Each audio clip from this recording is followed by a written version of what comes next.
ನನ್ನ ಹೆಸರು ವಾಣಿ. ನಾನು ಒಂದು ಕಂಪನಿಯಲ್ಲಿ ಕೆಲಸ ಮಾಡುತ್ತಿದ್ದೇನೆ. ನನಗೆ ಒಬ್ಬಳು ತಂಗಿ ಇದ್ದಾಳೆ. ಅವಳು ಮನೆಯಲ್ಲಿ ಇರ್ತಾಳೆ. ನಮಗೆ ಅಪ್ಪ ನಾವು ಸಣ್ಣವರಿದ್ದಾಗೆ ನಮ್ಮನ್ನು ಬಿಟ್ಟು ಹೋಗಿದ್ದಾರೆ. ಇದಾದ ಮೇಲೆ ಅಮ್ಮ ಒಬ್ಬರನ್ನು ಮದುವೆಯಾಗಿದ್ದಾರೆ. ಆದರೆ ಆ ವ್ಯಕ್ತಿಗೆ ಇನ್ನೊಂದು ಸಂಸಾರ ಇದೆ. ಇದು ಅಮ್ಮನಿಗೂ ಗೊತ್ತು. ಜಗತ್ತಿಗೆ ತೋರಿಸೋಕೆ ಅಪ್ಪ ಅಂತ ಇದ್ದಾರೆ ಅಷ್ಟೆ. ನನಗೆ ಆ ವ್ಯಕ್ತಿಯನ್ನು ಕಂಡ್ರೆ ಆಗುವುದಿಲ್ಲ. ಯಾಕಂದರೆ ಅಪ್ಪನ ಸ್ಥಾನ ಬೇರೊಬ್ಬರು ತೆಗೆದುಕೊಳ್ಳೋಕೆ ಯಾರಿಗೂ ನಾನು ಬಿಡುವುದಿಲ್ಲ.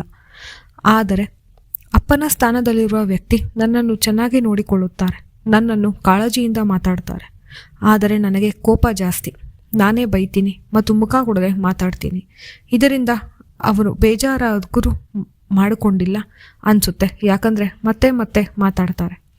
ನಾನು ಕಾಲೇಜಿಗೆಲ್ಲ ಸೇರಿದ ಮೇಲೆ ಅವರೇ ನನ್ನ ಖರ್ಚನ್ನು ನೋಡಿಕೊಂಡಿದ್ದಾರೆ. ನನ್ನ ತಂಗಿ ಅವಳಿಗೆ ಕಾಲೇಜಿಗೆ ಸೇರಿದ್ದಾಳೆ. ನೋಡ್ಕೋತಾರೆ ಇದ್ದಾರೆ. ನನ್ನ ತಂಗಿಗೆ ವ್ಯಕ್ತಿಯನ್ನು ಕಂಡ್ರೆ ಇಷ್ಟ. ಅದಕ್ಕೆ ಅವಳು ಅಪ್ಪ ಅಂತ ಕರೀತಾಳೆ. ಎಲ್ಲಾದರೂ ಅವರ ಜೊತೆಗೆ ಹೋಗುವಾಗ ಅವಳು ಅವರ ಜೊತೆಗೆ ಇರುತ್ತಾಳೆ. ನಾನೇನು ಅದರ ಬಗ್ಗೆ ಹೆಚ್ಚಾಗಿ ತಲೆ ಕೆಡಿಸಿಕೊಂಡಿಲ್ಲ. ಯಾಕಂದರೆ ಅದು ಅವಳ ಇಷ್ಟ ಅಂತ. ಒಂದು ದಿನ ಅಮ್ಮ ತವರು ಮನೆಗೆ ಎಂದು ಹೋಗಿದ್ದರು. 2-3 ದಿನ ಬರುವುದಿಲ್ಲ ಅಂತ ಹೇಳಿದ್ದರು. ನಾನು ಕೆಲಸಕ್ಕೆಂದು ಹೋಗಿದ್ದೆ. ಆದರೆ ಅಂದು ಅರ್ಧ ದಿನ ರಜಾ ಹಾಕಿ ಮನೆಗೆ ಬೇಗ ಬಂದೆ. ಮನೆ ಬೀಗ ನನ್ನ ಹತ್ರ ಇದ್ದಿದ್ದರಿಂದ ನಾನೇ ಮನೆ ಬೀಗವನ್ನು ತೆಗೆದುಕೊಂಡು ಒಳಗೆ ಹೋದೆ. ನನ್ನ ಬ್ಯಾಗನ್ನು ಒಳಗಡೆ ಇಟ್ಟು ನಾನು ನೀರು ಕುಡಿಯಲು ಅಡುಗೆ ಮನೆಗೆ ಹೋದೆ. ಒಳಗಡೆ ರೂಮಿನಿಂದ ಶಬ್ದ ಬರುತ್ತದೆ. ನನಗೆ ಗಾಬರಿ ಆಯಿತು. ಯಾಕಂದರೆ ಮನೆಯಲ್ಲಿ ಯಾರಿದ್ದಾರೆ ಅಂತ ನಾನು ಯಾರೂ ಇಲ್ಲ ಅಂದ್ಕೊಂಡಿದ್ದೆ. ನಾನು ರೂಮಿನ ಹತ್ತಿರ ಹೋದೆ.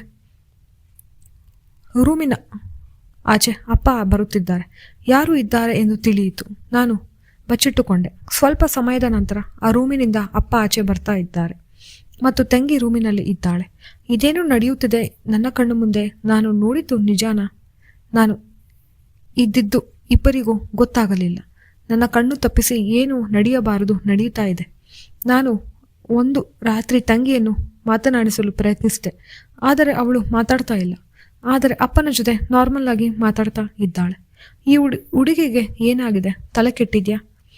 ಸರಿ, ಕೇಳಿದರೆ ಪ್ರಯೋಜನ ಇಲ್ಲ. ಇಬ್ಬರನ್ನು ನಾನು ರೆಡ್ ಹ್ಯಾಂಡ್ ಆಗಿ ಹಿಡಿಯಬೇಕು. ಮಾರನೇ ದಿನ ಹಾಗೇ ಮಾಡಿದೆ. ಅವರಿಗೆ ಗೊತ್ತಿಲ್ಲದಂತೆ ನಾನು ಮನೆ ಒಳಗಡೆ ಬಂದೆ. ಬಂದ ಮೇಲೆ ಮತ್ತೆ ಡೋರನ್ನು ಲಾಕ್ ಮಾಡಿದ್ದಾರೆ. ನಾನು ಹೇಗೆ ತಿಳಿದುಕೊಳ್ಳುವುದು ಎಂದು ಯೋಚನೆ ಮಾಡಿದೆ. ಕಿಟಕಿ ತೆಗೆದು ನೋಡಿದೆ. ಕಿಟಕಿಯನ್ನು ಹಾಕಿದ್ದಾರೆ. ಅದಕ್ಕೆ ಅವರಿಗೆ ಗೊತ್ತಿಲ್ಲದಂತೆ ನಾನು ಹಿಂದಿನ ರಾತ್ರಿ ಒಂದು ಕ್ಯಾಮರಾವೊಂದನ್ನು ಫಿಕ್ಸ್ ಮಾಡಿದ್ದೆ. ಅವರಿಬ್ಬರಿಗೂ ಹೋದ ಮೇಲೆ ನಾನು ಕ್ಯಾಮರಾವನ್ನು ಆನ್ ಮಾಡಿ ನೋಡಿದೆ. ಅವರಿಬ್ಬರು ಕುಳಿತುಕೊಂಡು ಟಿವಿಯನ್ನು ನೋಡುತ್ತಿದ್ದಾರೆ. ನನಗೆ ಅಷ್ಟೇ ಗೊತ್ತಾಗಿದ್ದು ಕ್ಯಾಮ್ರಾ ಅಲ್ಲಿ. ಟಿವಿ ಆನ್ ನೋಡೋದಕ್ಕೆ ಅವರು ಡೋರನ್ನು ಯಾಕೆ ಹಾಕಬೇಕು ಅಂತ ನನಗೆ ಪ್ರಶ್ನೆ. ನಾನು ಅವರು ಕೊಡೆಗೆ ಹೋಗಿ ಟಿವಿಯನ್ನು ಪರೀಕ್ಷಿಸಿದೆ. ಅದರಲ್ಲಿರುವ ವಿಡಿಯೋಗಳನ್ನು ನೋಡಿ ನಾನು ತಂಗಿಯ ಮುಖಕ್ಕೆ ಬಡಿದು ಪ್ರಶ್ನಿಸಿದೆ, ಇದೇನು ಅಂತ. ಅವಳು ಗಾಬರಿಯಾಗಿ ನಿಂತಳು. ನನಗೆ ಉತ್ತರವನ್ನು ಕೊಡದೆ ತಲೆ ಬಗ್ಗಿಸಿ ನಿಂತಳು. ಅಕ್ಕ, ಇವೆಲ್ಲ ಅಪ್ಪನಿಗೆ ಇಷ್ಟ ನೋಡೋಕೆ. ಅದಕ್ಕೆ ಅವರು ಅಮ್ಮನಿಲ್ಲದಾಗ ನನ್ನನ್ನು ಪಕ್ಕಾ ಕೂರಿಸಿಕೊಂಡು ಇದನ್ನು ಒಟ್ಟಿಗೆ ನೋಡುತ್ತೇವೆ. ಇದನ್ನು ನೋಡಿದ ಮೇಲೆ ವಿಡಿಯೋದಲ್ಲಿರುವ ಹಾಗೆ ಮಾಡಬೇಕೆಂದು ನನಗೆ ಬಲವಂತ ಮಾಡ್ತಾರೆ. ನಾನು ಅಪ್ಪ ಅಂತ ಹಂಚ್ಕೊಂಡಿರೋ ವ್ಯಕ್ತಿಗೆ ಫೋನ್ ಮಾಡಿ ಈಗಲೇ ಮನೆಗೆ ಬರಬೇಕೆಂದು ತಾಕೀತು ಮಾಡಿ ಪ್ರಶ್ನಿಸಿದೆ. ಅವರು ಮನೆಗೆ ಬಂದರು. ಆದರೆ ಅವರ ಮುಖದಲ್ಲಿ ಯಾವುದೇ ಗಾಬರಿ ಇಲ್ಲ. ನನಗೆ ವಿಷಯ ತಿಳಿಯುತ್ತದೆ ಎಂದು ಗೊತ್ತಾಯಿತು. ನೀನು ಏನು ಬೇಕಾದರೂ ಮಾಡಿಕೊ. ನೀನು ಏನಾದರೂ ಈ ವಿಷಯವನ್ನು ಆಚೆ ಹೇಳಿದರೆ ನಿನಗೆ ತೊಂದರೆ. ಯಾಕಂದರೆ ನನ್ನ ಫೋನಲ್ಲಿರುವ ಈ ವಿಷಯವನ್ನು ನೀನು ನೋಡು. ಅವರು ಫೋನಿನಲ್ಲಿ ಅವರದು ಮತ್ತು ತಂಗಿಯನ್ನು ಫೋಟೋ ತೆಗೆದುಕೊಂಡಿದ್ದಾರೆ ಮತ್ತು ವಿಡಿಯೋ ಮಾಡಿಕೊಂಡಿದ್ದಾರೆ. ನೋಡು, ನೀನು ನನ್ನನ್ನು ಅಪ್ಪ ಎಂದು ಒಪ್ಪಿಕೊಂಡಿಲ್ಲ. ಅದಕ್ಕೆ ನಾನು ಏನೂ ಮಾಡಲು ಸಾಧ್ಯವಾಗಲಿಲ್ಲ. ಆದರೆ ಇವಳು ಒಪ್ಪಿಕೊಂಡಳು. ಆದರೆ ಇವತ್ತು ನನಗೆ ದೇವರು ದಯಪಾಲಿಸುವ ಹಾಗೆ ಚಾನ್ಸ್ ನೋಡು, ನನ್ನ ಬಾಗಿಲಿಗೆ ನೀನೇ ಬಂದಿದ್ದೀಯ. ಇಂದು ನಾನು ನಿನ್ನ ತಂಗಿ ಜೊತೆ ಮಾಡಿದ್ದನ್ನು ನಾನು ನಿನ್ನ ಜೊತೆ ಮಾಡುತ್ತೇನೆ. ನೀನು ಒಪ್ಪುವುದಿಲ್ಲವೆಂದರೆ ಈ ತಕ್ಷಣ ಈ ವಿಡಿಯೋವನ್ನು ಗ್ರೂಪ್ಗಳಿಗೆ ಕಳಿಸುತ್ತೇನೆ. ಬಲವಂತ ಮಾಡಿ ಎಳೆದುಕೊಂಡು ಟಿವಿಯ ಮುಂದೆ ಕೂರಿಸಿ, ಬಲಗಡೆ ನನ್ನನ್ನು ಕೂರಿಸಿಕೊಂಡು ಎಡಗಡೆ ತಂಗಿಯನ್ನು ಕೂರಿಸಿಕೊಂಡು ಟಿವಿಯನ್ನು ಆನ್ ಮಾಡಿ ಅದನ್ನು ನೋಡಲು ತಾಕೀತು ಮಾಡುತ್ತಾರೆ. ನೋಡಿದ ಮೇಲೆ ಅದೇ ಥರ ಮಾಡಬೇಕೆಂದು ಬಲವಂತ ಮಾಡುತ್ತಾರೆ.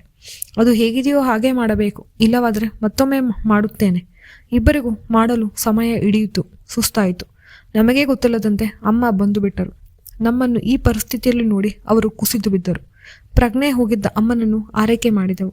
ಅವರಿಗೆ ನಡೆದ ವಿಷಯವನ್ನು ತಿಳಿಸಿದೆವು. ಅವರು ಪೊಲೀಸರಿಗೆ ಫೋನ್ ಮಾಡಿ ಆ ವ್ಯಕ್ತಿಯನ್ನು ಹಿಡಿದುಕೊಟ್ಟರು. ತಪ್ಪು ಮಾಡಿದ ವ್ಯಕ್ತಿಗೆ ಶಿಕ್ಷೆ ಉಂಟಾಯಿತು. ನಮ್ಮ ತಾಯಿ ನಮಗೆ ಭರವಸೆ ನೀಡಿ ಮತ್ತು ಬದುಕಲು ಹುಮ್ಮಸ್ಸನ್ನು ತುಂಬಿದರು. ಸಮಾಜದಲ್ಲಿ ಇಂಥ ಕೆಟ್ಟ ವ್ಯಕ್ತಿಗಳು ಇರುತ್ತಾರೆ. ನಾವು ಎಚ್ಚರಿಕೆಯಿಂದ ಇರಬೇಕು ಅಷ್ಟೆ.